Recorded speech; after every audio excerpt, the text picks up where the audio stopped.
Bonjour, bienvenue dans le rapport événement. 3D Technologies support technique.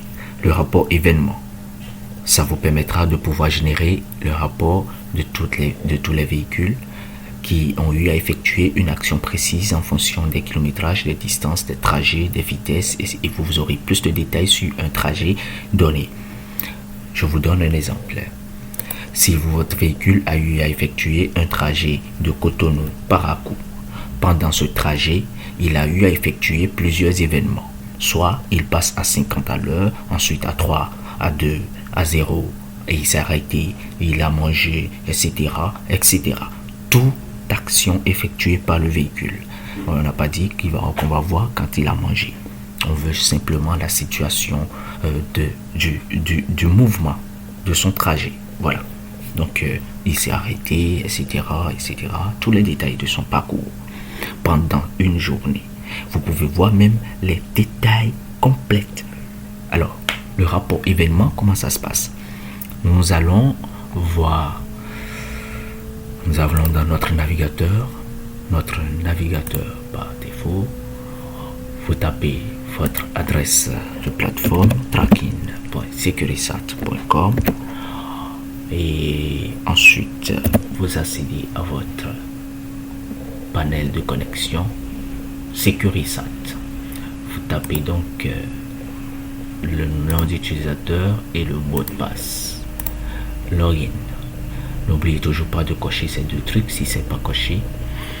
Ensuite, vous allez donc dans rapport, voilà, et vous allez au niveau du rapport V23, rapport d'événement.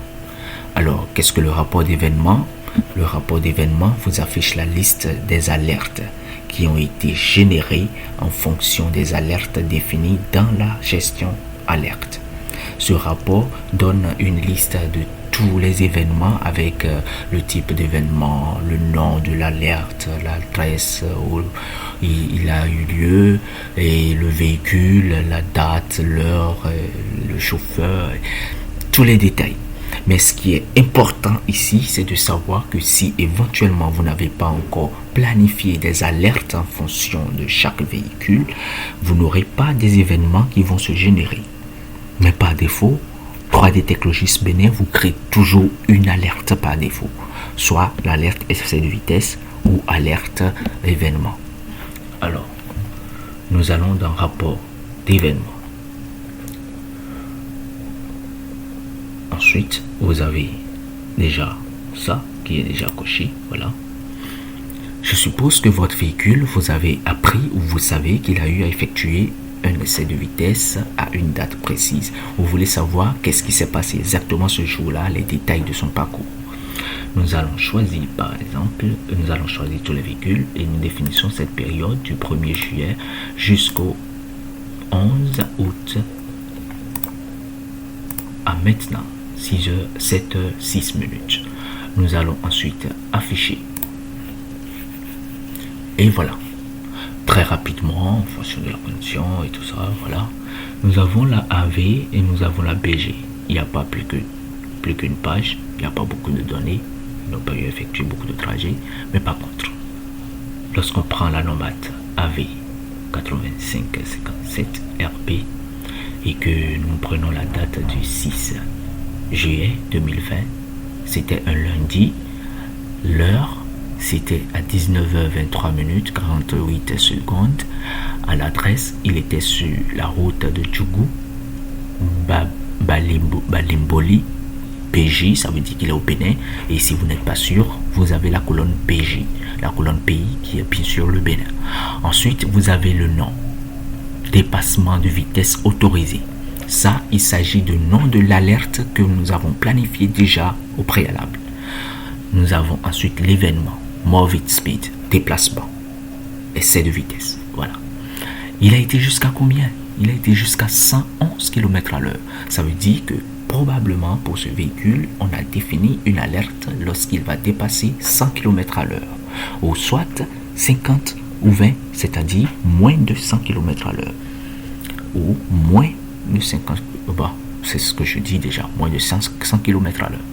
Alors, il a eu effectué 111. Et toujours, lorsqu'on prend cette même date, le lundi, nous avons la AV toujours. D'accord? La AV le lundi à 17h. Ça remonte ça c'est le plus récent. Et là, c'est le plus ancien. D'accord? Alors, en bas. Donc, lorsqu'on prend, on va oublier la nomade BG. On prend le AV. Toujours dans la même journée. Ce lundi 6. D'accord? Vous voyez, c'est que des 6 qui se sont alignés. Ce lundi 6 à 17h, 17h10, il était sur la voie Gouka. Et au Bénin, dépassement de limite autorisée, il était à 122 km à l'heure. Ok. Ensuite, du coup, il est passé encore juste 48 secondes, 52, 23, 19, 1, 2 heures temps après, à peu près, ou 3 heures temps après, il a encore fait un essai de vitesse. Donc ça veut dire intervalle 17h à 19h, il n'a pas eu à effectuer une infraction de vitesse, il est resté dans la normale, mais pile à 19h23, il a encore bougé. Il est allé jusqu'à 111 km à l'heure. Et lorsque nous prenons toujours cet intervalle de 19h23 à la date du 6-7, toujours 17h52, Annie, Kouka, voilà, il est encore allé à 122 km à l'heure. 122 km à l'heure. Et nous remontons encore à 19h23. Nous avons encore là essai à 111 km à l'heure. Il y a une répétition de données parce que il a envoyé 2 fois cet événement. Mais le plus important, c'est que vous avez votre information, ça se répète, c'est la même chose. Vous voyez, il a renvoyé 2 fois l'événement, tout simplement. Alors, lorsqu'on prend celui qui se trouve juste en bas là, Nomade BG, le lundi, la date, c'était le 13 juillet.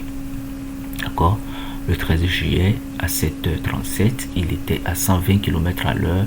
Et il était où? BG, on ne connaît pas, mais pour le savoir, y compris tous les autres, il suffit de cliquer sur adresse. Et c'est le plus important. Vous allez voir précisément l'endroit à laquelle il a effectué les 120 km à l'heure. C'est exactement là où vous voyez le jaune là. 120 km à l'heure. Il a pointé 120 km à l'heure là. Alors, vous pouvez voir mieux. Hein. Vous pouvez voir mieux avec Google Street. Ou je dirais peut-être hybride. Voilà. Vous pouvez dézoomer. Vous savez déjà comment il faut savoir si c'est une zone urbaine, une zone non urbaine. Et voilà. Il était en pleine zone non urbaine. Vous zoomez, vous voyez là, il était en pleine campagne. Voilà. Et donc, voilà. Il était à 120 km à l'heure. 120,38 km à l'heure. Voilà, c'est ça. Donc là, vous avez l'événement qui a été produit. Alors du coup, là, il a eu effectué un essai de vitesse de 122, 111, etc. Vous voulez imprimer ce rapport? C'est simple. Télécharger en PDF. Vous patientez là. Vous allez donc là. Et vous cliquez sur télécharger. Et vous avez votre fichier qui est généré et automatiquement en fichier PDF que vous pouvez télécharger en mettant ça dans votre dossier. On nomme ça rapport. Et surtout, ne supprimez pas le PDF. Là, votre fichier ne serait plus un fichier PDF. Renommez simplement, mais laissez l'extension .pdf et vous faites enregistrer. Le fichier est donc dans votre ordinateur, précisément à l'emplacement de téléchargement que vous avez défini. Et c'est du téléchargement, et c'est le tuto support technique 3D Techlogis pour la présentation du rapport événement. Merci d'avoir suivi ce tuto. Ciao et à la prochaine. N'oubliez toujours pas de vous déconnecter par sécurité pour votre flotte s'il ne s'agit pas de votre ordinateur. Nous le répétons toujours à chaque fin de tuto. Merci beaucoup.